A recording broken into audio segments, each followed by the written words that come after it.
warahmatullahi wabarakatuh. Perkenalkan, nama saya Ayana Rizkana dari Universitas Negeri Makassar, Program Studi Pendidikan Guru Pendidikan Anak Usia Dini.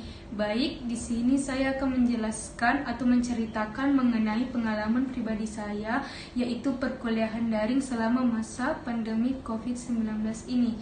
Di sini saya akan menjelaskan yaitu 3 poin. Poin pertama yaitu sisi positif perkuliahan daring. Poin kedua sisi negatif perkuliahan daring. Dan poin ketiga yaitu mengenai harapan saja. Baik, langsung saja.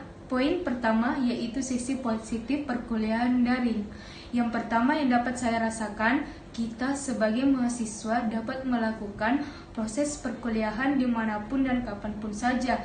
Yang kedua, kita dapat memanfaatkan kecanggihan teknologi pada masa sekarang, yaitu kita dapat melakukan proses perkuliahan melalui internet, melalui komputer ataupun gadget. Yang ketiga, waktu kita lebih efisien dan lebih efektif jika melakukan proses perkuliahan daring dibandingkan melakukan proses perkuliahan secara langsung atau secara bertatap muka.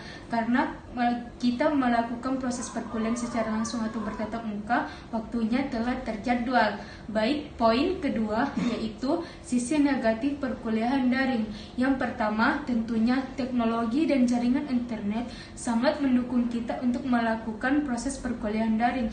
Jika internet kita kurang baik atau kurang maksimal, maka proses perkuliahan daring kita juga akan sedikit terganggu.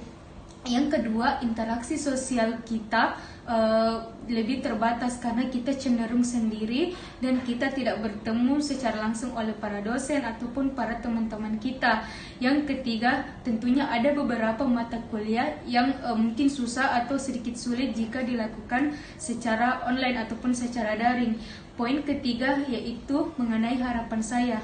Di sini saya berharap atau harapan saya semoga bumi kita ini, Indonesia, lepas sembuh dari pandemi COVID-19 ini agar kita sebagai pelajar-pelajar Indonesia dapat melakukan proses belajar atau proses aktivitas di perkuliahan ataupun di sekolah-sekolah. Kita dapat melakukannya kembali di kampus atau di sekolah-sekolah lainnya, sehingga kita dapat melakukan proses belajar yang lebih tepat, nyaman dan lebih efisien.